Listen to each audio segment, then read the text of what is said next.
If you're going on a date this week, here are a few things that you could talk about. Welcome back to my show, If You're Going on a Date This Week, where I talk about everything going on in terms of movies, music, TV shows, pop culture, really anything going on in the world that you could talk about on your date. The parameters for this podcast are that you could talk about on a date. Like, it's never going to be that serious. It's always going to be something that's kind of like fun or interesting or like just stories that you could bring up with somebody that you're seeing for the first time. Of course, you can always talk about these with your coworkers, with your friends, with your family, with your girlfriend, whatever. Whoever you want to talk about these with, it's really just like a pop culture, movies, TV show, music, news, entertainment recap show. And I think the best part about it is that these are really great conversation starters, and it's also like a very great way to keep you updated and abreast on what is going on every Monday and Thursday. And I love doing it, and I love that you're here. Thank you so much for listening and tuning in. Let's get into it. The first story is that, let me pull up my stories that I didn't pull up. Alex Cooper is pregnant. Congratulations are in order to Alex Cooper and her husband, Matt Kaplan. They are expecting their first child, and Sunday morning, Alex Cooper woke up and was just like, hey, pregnant, and like just fucking broke the internet. She got like 1 million likes on the post, which is pretty crazy for like Alex Cooper or like a podcaster or somebody. Like for a Kylie Jenner or somebody, like that's normal, but like this is insane. It really took the internet by storm. On the heels of the Licks vs. Lex, Alex Cooper versus Alex Earl drama and the back and forth between the two of them, where Alex Cooper went on her phone and was like, hey, Alex Earl, like, what the fuck is up? Like, tell me what your problem is so we can just, like, get it out and, like, squash this fucking beef. And then Alex Earl never actually responded. She said she was on it. People think she's waiting until her Netflix show. People are definitely on Alex Earl's side. But now that Alex Cooper announced that she's pregnant, I think everybody's coming out of the woodwork being like, okay, like she's now off limits, like a pregnant person, she's just off limits, like we're not dogpiling onto anything anymore. Like it really just like squashes the whole cancellation that kind of felt like it was like, what's the word? Like it felt like it was in the air. Like it felt like people were just really anti-Cooper for a while. And now people are like, oh shit, like we're kind of assholes for making this like woman who was in her first part of her pregnancy like deal with all this shit. Like that's a lot to handle. And Dave Portnoy quickly went on his phone and was like, fuck all you bitches. Like Alex Cooper's been pregnant, like now she's off limits. And that is kind of like the party line now, is everyone's just like, oh shit, like this is not. So now I'm sure like Alex Earl's team is kind of scrambling, being like, well, we don't want to like dogpile onto this. Like this is not what we thought. This is not what we expected. And let's backpedal here. So just kind of a great and crazy time for her to announce that she's pregnant. I mean, she is pregnant, so like, it's not like an announcement. But Alex Cooper is pregnant. Congratulations are in order. Call her mommy. Wow, that was really crazy. The next story is that Harry Styles kicked off his tour in Amsterdam. And overwhelmingly, people were pretty disappointed with the tour, which I feel like it has been a really long time since we have seen an artist of that caliber and that stature get like kind of like mass shit on for something they put on. Maybe the last time we've seen this is like Katy Perry when she went on her tour, and like it was just kind of like a full knockoff of the Eras tour, and everyone was just like, this is really cringe. And she was just like flying throughout the concert and like falling over and like running back and forth and just like kind of like looking a mess. And everybody clowned on her for that. This is a little bit of a different scenario because people are saying that he's kind of like phoning it in. People are calling it the Here Damn Tour, like here, take it. Like it's just, I'm going to perform for 2 hours. And like fans are overwhelmingly not happy with what he is giving. And coming off of the heels of his last tour, I don't think he's toured for like the past 3 or 4 years. His last tour was so successful. It was called Love on Tour. And he put like feather boas in the whole crowd. And just like, it was just a very like big celebration. Everybody loved that tour. And it was just the most positively received tour that I've heard of outside of the Eras tour, I would say. It just feels like everybody loved that. And this, now people are saying that his like stage is too big. It looks like a Mario Kart track. It does actually look like Rainbow Road. Like it fully does. That's not like a rumor. It's this massive stage. There's not a lot of dancers. It's really just him on stage the whole time. And I think his stage presence is really great. Like, I do believe that he has what it takes to put on a show alone with his band, with the background, with the screens, with like some effects on the stage. But there was something on the stage that like there was like this like bump in it that a lot of the fans couldn't see over. Like it does kind of look a little messy. And even when I saw the first couple of videos, like I was just like, like something looks like it's missing. But overall, like I'm kind of shocked to see like an entire fandom like kind of pissed off and disappointed. I just don't think we see that a lot. I'll take your tickets, by the way. Like I didn't even get tickets to the concert. I couldn't. The tickets were so insane to get. I was like 300,000 in the queue. If you're complaining, I'm happy to take the tickets. I do understand that the people who like couldn't see the concert, like that does suck. Like that really fucking sucks. Especially if you waited all day and like you spent a ton of money. People were saying that the people are mostly upset because the tickets were so expensive, and I do understand that. Like tickets were like $1,000 for you to not be able to see. Like that does suck. I don't know. Like it's just really crazy to see this response from a fandom. I'm kind of like, where like defend your man? Like where are like the people coming to his defense? I just haven't seen something like this in so long. A very massive celebrity in like what looks to be like a flop era, like a time in which they are not being received very well.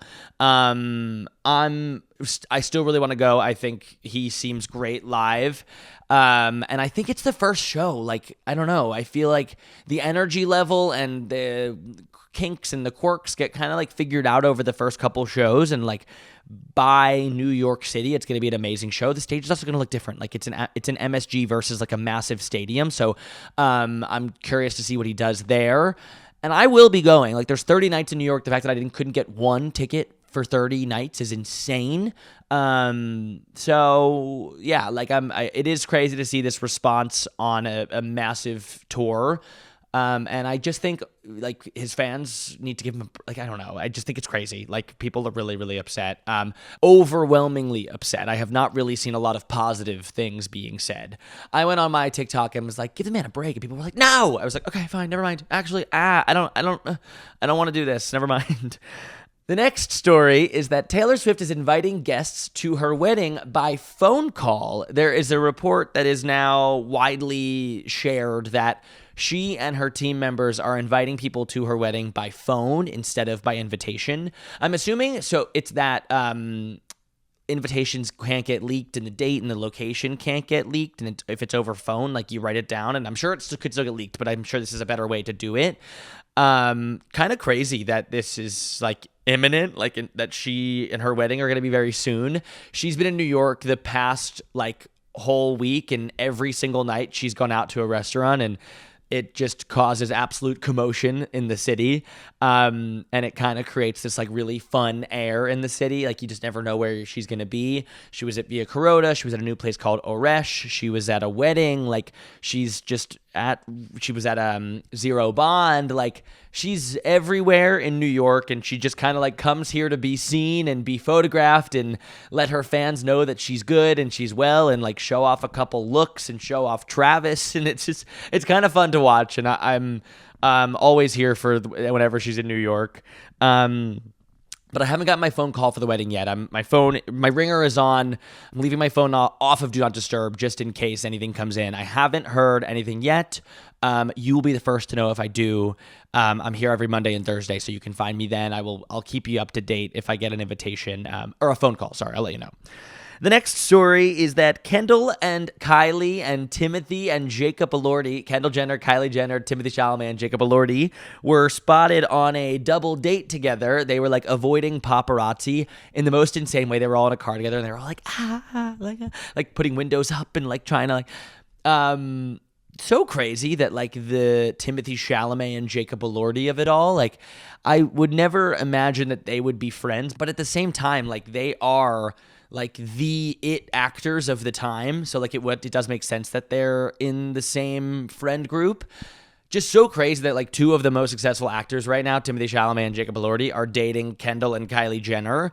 I feel like it's like a very new era for young Hollywood, for Kylie and Kendall, Timothée, Jacob Elordi. Like, I'm here for it. I think it's so fun, and I want to see them on more double dates. Let me know what restaurants you guys go to, because I'm sure they'd be great. The next story is that Noah Kahan spends his third week on the Billboard #1 slot. That is so impressive. It is his first ever #1, and now this is his third week as the #1 slot. I'm really curious to see what happens after Drake dropped 3 fucking albums last week. Drake dropped his Iceman album alongside 2 others. That's another story that I was gonna share. But I'm curious to see what happens next week with Noah Kahan's #1 spot, and if Drake overtakes him. I'm assuming he probably will, because like Drake has a ton of fans. Like the people ride for Drake. But 3 weeks at #1 on the Billboard Hot 100 is really, really insane. And I'm so proud of Noah. Like that is my close fucking personal friend, Noah Kahan, right there. Like, it is so amazing to see how far he's come. And throughout this whole era of music, like he's really, or this current album release, like he's really shared how hard it's been and how much doubt and imposter syndrome he's had, and just like how much really like disbelief he had in his abilities and his music. And he kind of fell out of love for writing music and for songwriting. And to now see him stay at #1 for 3 weeks in a row, like I hope that dispels any doubt he's had about himself. And I can't wait to see him make more music in the future. Like, obviously, take your time. We have a whole album to process. I have a lot of songs to keep listening to. I've really not listened to anything else for the past 3 weeks, and I'm loving these songs. I kind of find a new song every single day off of The Great Divide that I love. And it's just like the album that keeps on giving. There's so many lyrics and so many things to relate to and understand in there, and I'm just so fucking happy for him. The next story is that the World Cup final is getting its first ever halftime show with Shakira, Madonna, and BTS to headline. That's a crazy 3 headliners. Holy shit. Also, Shakira just got off of her fraud case. Like, I don't know if you remember, but she was like charged with a bunch of fraud from Spain, and now the government of Spain owes her $70 million.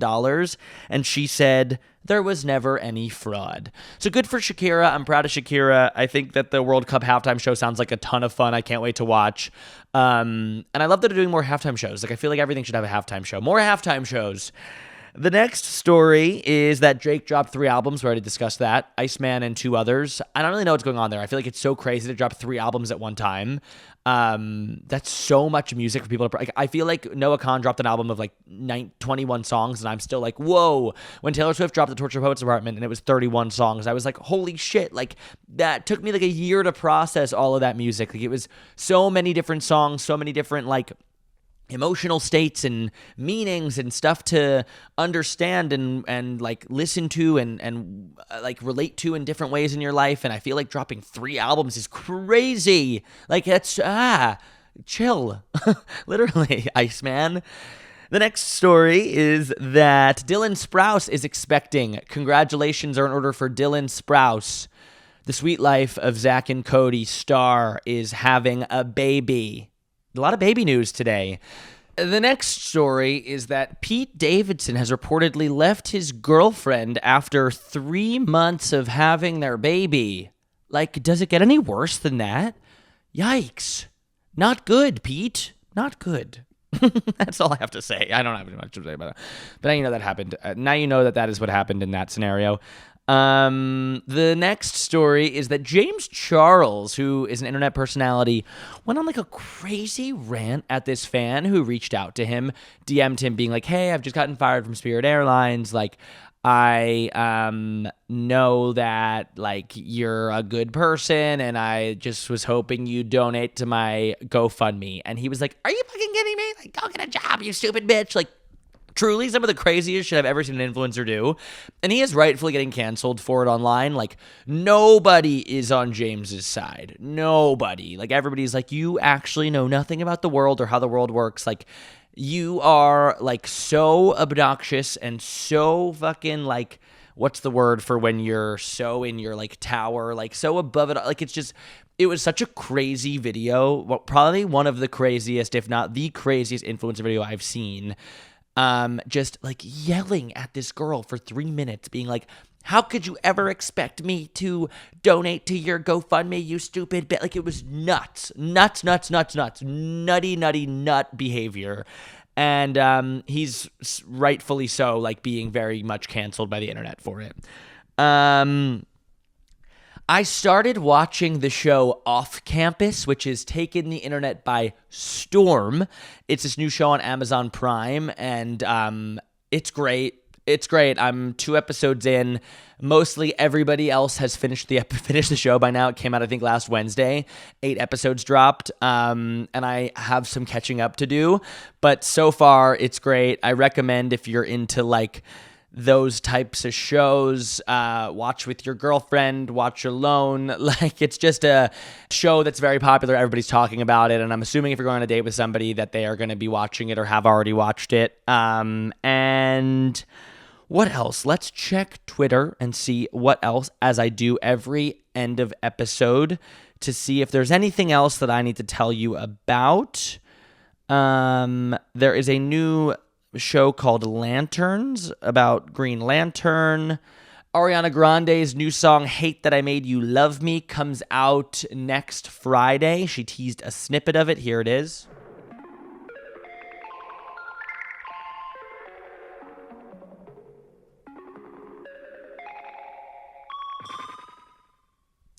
And that's that. Thank you to Ariana Grande. Can't wait to listen. What else? Anything? Oh, this is funny. Tom Brady struts the runway at the Gucci cruise. I don't know what all these words mean. Tom Brady walked in a Gucci show in Times Square this past weekend, and the memes about it were so fucking funny. One of the memes that I saw, it was like me shouting Uno with 20 cards shoved up my ass, and it's him walking the runway in this like full leather outfit. Truly crazy. He looked insane. People are saying he left his wife just to become her, just to take her job. Like, truly, really, really funny stuff. Tom Brady walked in the Gucci show. What else did I miss? I'm looking through my list to make sure I didn't miss anything. We got Dylan Sprouse. We got, I think that's it. Euphoria is still going on. It's episode 6. I'm a bunch of episodes behind. I have to catch back up before the end of the season. I think overall, like, people have calmed down in terms of freaking out about it. I think, like, the Sydney Sweeney of it all really, like, was insane. And rightfully so. People were like, what is going on here? Like, what are we doing, Sydney Sweeney? How much? And I think it's now reported that you got paid $1 million an episode, and everyone's like, oh, okay, like, maybe I would do it too. I think that's it. I think that's the episode. I got a nice and short one for you on a Monday. You can listen to this on your way to a date. You can listen to it on the way to work. You can listen to whatever you want in the shower, while you're in the bathroom. Like, bring me with you wherever you want. I am here every Monday and Thursday. Thank you so much for listening, and if you are going on a date, I hope you have a great date this week, and I will see you on Thursday. See ya!